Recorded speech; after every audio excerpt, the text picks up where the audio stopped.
नमस्कार दोस्तों, मैं हूं जी आर चौधरी। मेरी YouTube class only RPSC with Gurugram में आपका तहे दिल से स्वागत है। दोस्तों, आज की इस वीडियो में हम पढ़ेंगे प्राचीन इतिहास के कुछ महत्वपूर्ण प्रश्न जो वर्ष 2021 में विभिन्न परीक्षाएं आयोजित हुई है उनमें पूछे गए हैं।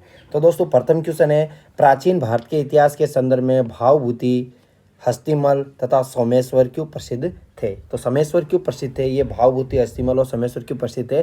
तो दोस्तों, ये प्रसिद्ध नाटककार थे और ये क्वेश्चन IAS प्री 2021 में पूछा गया। अगला क्वेश्चन दोस्तों आपके सामने, निम्नलिखित युगम पर विचार कीजिए। ऐतिहासिक स्थान दे रखे हैं और दोस्तों ख्याति प्राप्ति का कारण दे रखा है। तो ब्रुजों में वो गर्तवास के लिए प्रसिद्ध था, गर्तवास के लिए प्रसिद्ध था, न कि शैलकृत मंदिर के लिए। जिसमें ऑप्शन 1 है वो काट दीजिए, ये कट गया। अब दोस्तों सी व डी में से है तो चंद्रकेतु गढ़ है वो टेराकोटा कला के लिए प्रसिद्ध था, राइट है। गणेश्वर सभ्यता है वो ताम्र कलाकृतियों के लिए प्रसिद्ध थी, ये इसमें राइट है। यानी ऑप्शन 2 और 3 इसमें राइट होंगे, तो डी ऑप्शन इसमें राइट होगा। अब दोस्तों आपको बताना है गणेश्वर सभ्यता कहाँ पर स्थित है और क्यों प्रसिद्ध है। अगला क्वेश्चन, निम्नलिखित में से कौन सा सिद्धांत जैन धर्म से संबंधित है? तो अनेकांतवाद, शून्यवाद, शादवाद और सर्वसिद्धिवाद। अब दोस्तों इसमें जैन धर्म से संबंधित कौन कौन से सिद्धांत है? तो अनेकांतवाद और शादवाद, यानी 1 और 4, यानी ऑप्शन नंबर ए इसमें राइट होगा। अगला क्वेश्चन, मौर्यकालीन मूर्तियों में मणिभद्र यानी यक्ष के नाम से अंकित मूर्ति किस स्थान से प्राप्त हुई है? यानी मणिभद्र की मूर्ति कहाँ से प्राप्त हुई है? अब दोस्तों यह प्राप्त हुई है परखम नामक स्थान से। कहाँ से? परखम नामक स्थान से प्राप्त हुई है। अगला क्वेश्चन है, आहड़ सभ्यता के बारे में कथनों पर विचार कीजिए। आहड़वासी तांबा गलाना जानते थे, राइट है। ये लोग चावल से परिचित नहीं थे। दोस्तों ये चावल से परिचित थे, ये ऑप्शन गलत होगा। धातु का काम आहड़वासियों की अर्थव्यवस्था का एक साधन था, ऊपर दे रखा। तांबा गलाना जानते थे तो अर्थव्यवस्था का मुख्य साधन था, राइट है। यहाँ से काले लाल रंग के मृदबाण मिले हैं जिन पर सामान्यतः सफ़ेद रंग से ज्यामिति अंकन, ये भी इसमें राइट है। तो ऑप्शन 1, 3 और 4 इसमें राइट होंगे। छठवां क्वेश्चन है, बिंदुसार के शासनकाल में अशोक ने अवंती महाजनपद जीतकर मौर्य साम्राज्य में मिला लिया था, इसका उल्लेख किस ग्रंथ में मिलता है? अब दोस्तों छठवें का आंसर क्या होगा? तो छठवें क्वेश्चन का आंसर होगा बुद्ध घोष की समंत पसादिका में इसका उल्लेख मिलता है कि बिंदुसार के शासनकाल में अशोक ने अवंती महाजनपद जीतकर मौर्य साम्राज्य में मिला लिया था। यानी बिंदुसार के शासनकाल में अशोक ने किसको जीता था? अवंती महाजनपद को जीतकर मौर्य साम्राज्य में मिलाया। इसका उल्लेख बुद्ध घोष की सामंत पासादिका में मिलता है। सातवां क्वेश्चन है, मगध साम्राज्य की राजधानी पाटलिपुत्र के बारे में कौन सा कथन सत्य है? पाटलिपुत्र पूर्व में गंगा नदी, उत्तर में चंपा नदी से घिरा हुआ था, ये गलत है। पाटलिपुत्र उत्तर में कौन सी नदी थी? गंगा थी। और पश्चिम में कौन सी थी? सोन नदी से घिरा हुआ था, ये इसमें राइट आंसर होगा। आठवां है कि निम्नलिखित में से कौन सा स्थल हड़प्पा स्थल सीप की वस्तुएं बनाने के लिए विशिष्ट केंद्र था? अब दोस्तों एनडीए की परीक्षा में पूछा गया है, नेशनल डिफेंस में, तो बालाकोट है वो सीप की वस्तु बनाने का विशिष्ट केंद्र था।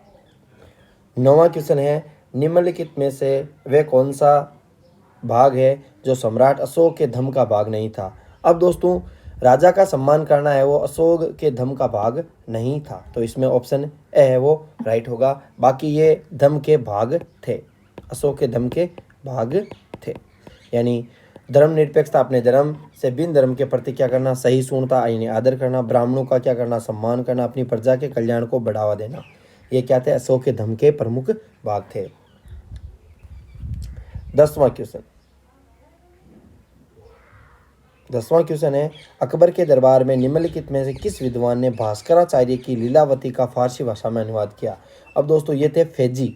तो फेजी है वो नवरत्नों में शामिल थे और इन्होंने भास्कराचार्य की लीलावती का क्या किया था? अनुवाद किया था फारसी भाषा में। किस भाषा में?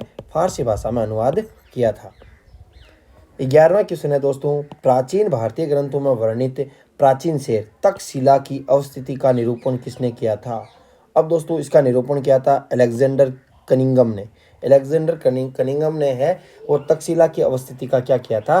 निरूपण किया था।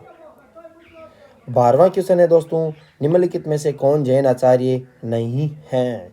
तो कौन है वो? जैन आचार्य नहीं है, तो बद्रबू है, हरिभद्र है और सिद्ध सेना दिवाकर है। सेमा इसमें नहीं है। अगला क्वेश्चन है दोस्तों कि माध्यमिका शाखा के मूल ग्रंथ माध्यमिका कारिका के रचयिता कौन है? अब दोस्तों इसके रचयिता कौन है? तो इसके रचयिता नागार्जुन, यानी माध्यमिका कारिका के रचनाकार कौन है? नागार्जुन हैं।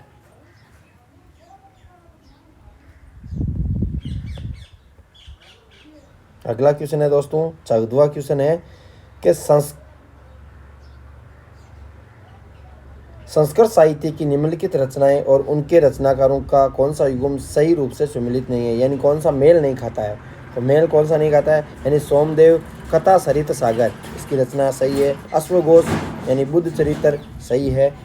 विलन यानी विक्रमांग देव चरित्र ये सही है। अब दोस्तों कालिदास है वो वासवदत्त, ये इसमें गलत होगा। पुराणों में सातवानों की पहचान निम्नलिखित में से किस विशेष नाम से की गई है? अब दोस्तों ये आपको बताना है। तो पुराणों में सातवान नाम की पहचान है वो आंध्र से की गई है, यानी आंध्र, यानी सातवानों ने सबसे भूमिदान प्रथा है प्रारंभ की थी। निम्नलिखित में से कौन अशोक के अभिलेख को समझने यानी पढ़ने वाला पहला विद्वान था? तो ये विद्वान कौन था? तो जेम्स प्रिंसेप है वो प्रथम विद्वान था जिन्होंने अशोक के शिलालेखों को पढ़ा, यानी अभिलेखों को पढ़ा था। आज का लास्ट क्वेश्चन है दोस्तों, पुरातात्विक स्थल सुरकोटड़ा यानी सुरकोटड़ा या सरकोटड़ा किस राज्य में स्थित है? अब दोस्तों ये आपको बताना है। तो यह गुजरात राज्य में स्थित है। गुजरात राज्य में सुरकोटड़ा स्थित है। दोस्तों 17 क्वेश्चन मैंने आपको बताए। वीडियो कैसा लगा हो कमेंट बॉक्स में ज़रूर बताएं। और 2021 में जितने भी प्रश्न पूछे हैं, अगला वीडियो मध्यकालीन इतिहास का होगा। तो मध्यकालीन इतिहास से संबंधित जितने भी क्वेश्चन पूछे गए हैं 2021 में, उनसे संबंधित वीडियो आएगा। वीडियो अच्छा लगे तो लाइक करें और चैनल को सब्सक्राइब करें।